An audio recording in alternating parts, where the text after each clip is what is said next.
Eh, Vamos a otro tema, porque le decíamos que hoy será un día importante, Sofía, en la Corte, porque se discute hoy, los ministros van a discutir dos iniciativas, dos proyectos de dos ministros diferentes que tienen que ver con la prisión preventiva oficiosa, que se aplica pues prácticamente de manera automática a mucha gente que llega acusada y sobre todo cuando tiene que ser o cuando se trata de acusaciones por parte del gobierno. Así es, por lo menos 7 personas de cada 10 tienen esta prevención preventiva y no tienen sentencia, llevan muchísimos años pues ya en la cárcel. Hay gente incluso que llevaba 17 años, hace poco un caso de una persona que tuvo 17 años en prisión y finalmente pues tuvo que salir porque nunca le dictaron sentencia y nunca le comprobaron absolutamente ningún delito, ¿no? Y así pasa muchas veces. Así pasa muchas veces, porque en todo caso no sabemos si esas personas son culpables o no. Pero sobre todo cuando pasan tantos años en prisión sin que se les declare alguna culpabilidad, estamos hablando de una ineficacia de la autoridad, del gobierno, del Ministerio Público, de las fiscalías, para probar que esa persona cometió los delitos que le imputan. Dicen, ¿no? Entonces, estamos hablando de una enorme ineficacia, de una enorme incapacidad por parte de las autoridades. Hoy será el tema, sin duda, y por ello, además, está con nosotros la maestra Wendy Balcázar.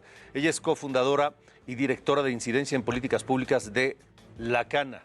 Gracias por estar aquí, Wendy. Al contrario, gracias. Dinos qué es La Cana. Por la invitación. Bienvenida primero. Muchas gracias. La Cana es una organización en la que trabajamos con mujeres que están privadas de su libertad, en cárceles principalmente del Estado de México y de la Ciudad de México.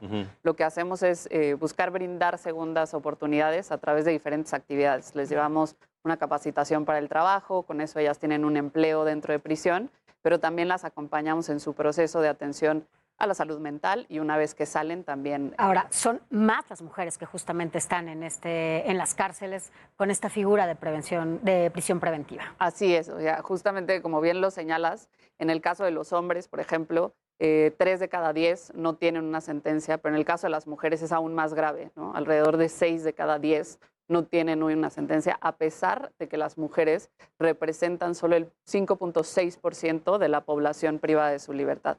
Lo que nos habla, obviamente, de una tremenda desigualdad y, pues, desafortunadamente, esta violencia estructural de género que también se repite en el sistema penitenciario y en el sistema de justicia en nuestro país. Ahora, ¿cómo ven ustedes estos proyectos que se van a discutir en la Corte sobre la prisión preventiva oficiosa? Pues creo que es una gran oportunidad la que tienen hoy los ministros de inaplicar justamente esta figura que, además de ser pues sistemáticamente violatoria de derechos humanos, de la presunción de inocencia, en nada ha ayudado a resolver el problema de la inseguridad. Creo que esta narrativa que ha tenido el gobierno por parte pues del subsecretario y de diferentes funcionarios de decir que una vez que se inaplique esta figura van a salir personas, eso es totalmente falso, ¿no? Porque hay que, creo, aclarar que hay otra medida cautelar que se le conoce como la prisión preventiva justificada, ¿no?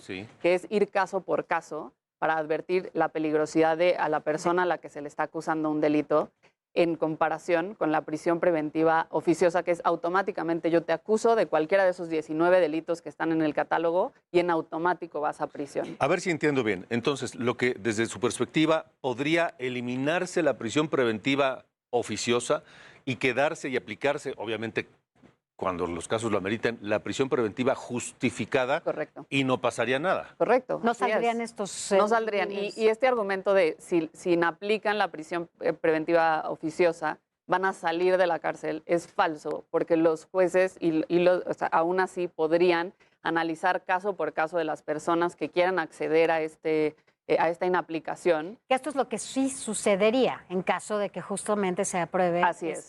Si el día de hoy, exacto, si el día de hoy los ministros resolvieran inaplicarla, aún así los jueces podrían analizar caso por caso y determinar que las personas que representen un peligro no salgan de la cárcel. A ver, es que en el discurso del gobierno, en la narrativa del gobierno, por un lado dicen, van a salir libres 92,000 delincuentes. Sí.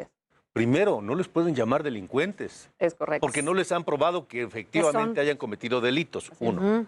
Y dos, la otra narrativa. Van a echar abajo la estrategia de seguridad. Falso totalmente, ¿no? ¿Por qué? Creo, por un lado, que la otra parte de las historias que no se cuentan, nosotros que vivimos muy cerca del sistema penitenciario, sabemos que hay muchísimas historias de personas que, como bien lo apuntas, pasan años ahí y ni siquiera son culpables, o aún peor, una vez que pasan años les dicen, ¿sabe qué? Efectivamente usted era inocente, vaya a vivir su vida, a tener un empleo, etcétera, cosa que se complica, ¿no? Y por otro lado, la estrategia de seguridad, hablan de que la prisión preventiva oficiosa garantiza que no haya impunidad en un país en donde tenemos 95% de los delitos impunes, ¿no? Entonces, es totalmente incorrecto decir que esto tiraría a la basura una estrategia de seguridad que, pues desde 2019 que se implementó esta figura, que se amplió el catálogo, todos lo percibimos en las calles, no hay mayor seguridad. Es una estrategia de seguridad que tiene 99% de impunidad. Así es, así es. Obligaría, pues, entonces a que el sistema de justicia realmente entonces ahora sí revisara caso por caso y revisara la prisión preventiva justificada, ¿no? Es correcto. Para evitar, ¿no?, que sigan ahí adentro tanta gente, ¿no? Sí. Mujeres y hombres, pues. Y creo que da paso a otro debate, ¿no? Que es justamente la estrategia de seguridad. En algún momento se habló de atender las causas y creo que la prisión, o sea, la cárcel como sinónimo de hacer justicia, que en realidad eso no sucede actualmente y lo sabemos, lleva a que vayamos a la causa del delito, ¿no? ¿Por qué las personas están delinquiendo? Nosotros lo vemos en las cárceles, en el caso de las mujeres, muchas de ellas están ligadas a un tema del delito que cometió la pareja, se involucran en esa comisión del delito, y muchas de ellas atienden a una falta de oportunidades, de recursos, ¿no?, a esta necesidad, porque en las cárceles hay muchísima gente en una situación de pobreza. Y creo que esa es la otra parte que no estamos los más viendo, lastimados, ¿no? justo, Así ¿no? Y es. recluidos. Estamos platicando con la maestra Wendy Balcázar, cofundadora y directora de Incidencia en Políticas Públicas de La Cana. Wendy,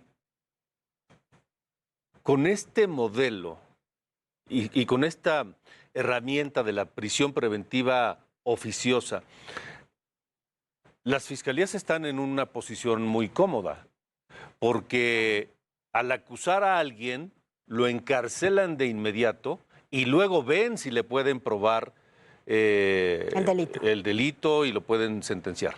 Y por otro lado, pues ya no tienen prisa por probar que esa persona efectivamente es culpable, porque ya encarcelada se puede quedar muchos años, 10, 20 años ahí, y no pasa absolutamente nada. Es decir, está en el mejor de los mundos las fiscalías. Las fiscalías, el Ministerio Público. Justamente, y creo que también hay que verlo desde el lado de las víctimas, ¿no? Porque en el momento en el que se encierra una persona parecería que ya está atendido el caso, cuando en realidad lo que una víctima está buscando es justamente que se le repare el daño. Y mientras corren esos años en donde una persona que fue acusada está privada de su libertad, no se está investigando realmente quién fue el responsable y no se está haciendo, pues, la justicia que justamente necesita una víctima, ¿no?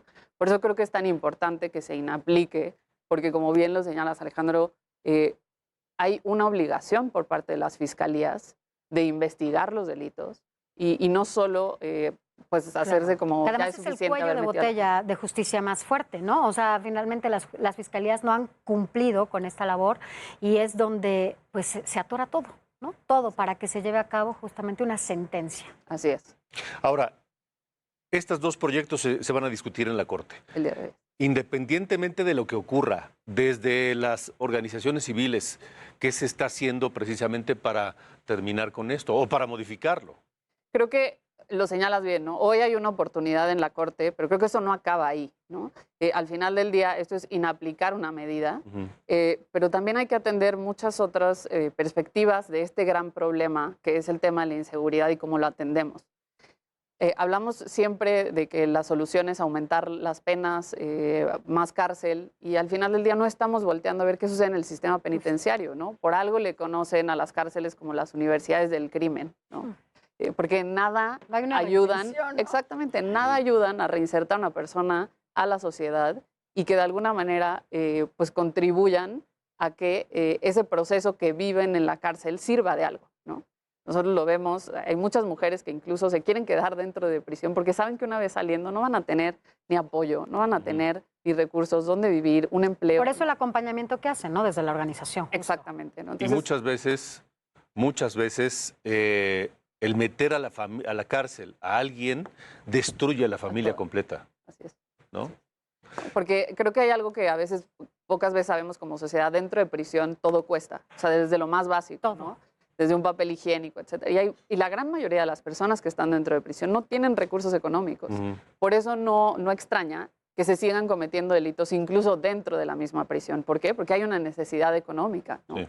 Entonces creo que ahí también tenemos que poner el ojo como sociedad, como organizaciones, porque no basta que los gobiernos nos sigan prometiendo que van a haber más años de cárcel, que eso va a resolver la inseguridad, cuando no estamos viendo más allá, ¿no? ¿Qué sucede detrás de la... Pues vamos a ver qué pasa en la Corte, Wendy. Así es, Gracias. Gracias a ustedes. Gracias por haber estado aquí, la maestra Wendy Balcázar, cofundadora y directora de Incidencia en Políticas Públicas de La Cana.